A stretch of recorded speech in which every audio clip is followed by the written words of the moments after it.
பெற்றோர்களுக்கு சொல்றேன், குழந்தைகள் மொத்தம் 3 வகைங்க.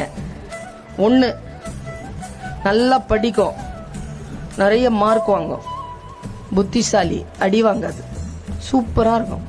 அது நம்ம வீட்டில் இருக்காது, பக்கத்து வீட்டில் இருக்கு. 2வது வகை என்ன மாதிரி, திறமைசாலி, ஃபெயில் ஆகாது, பாஸ் பண்ணிடும், நல்லா பேசும், டான்ஸ் ஆடும், பாட்டு பாடும், பிரைஸ் வாங்கிட்டு வந்து வீட்டில் கொடுக்கும். அதுவும் உங்க வீட்டில் இருக்காது. 3வது ரகம்னு ஒன்று இருக்குது, புலி மூட்டைன்னு பேரு. அது படிக்கவும் படிக்காது, பிரைஸும் வாங்காது, டான்ஸும் ஆடாது, ஒன்னும் செய்யாது. அந்த மாதிரி குழந்தைகள் நம்ம வீட்டில் தான் இருக்கும். கை தட்டி காட்டி கொடுக்குதுங்க பாரு. அந்த மாதிரி குழந்தை இருக்கின்ற வீடு பாக்கியசாலிகள் கொண்ட வீடு.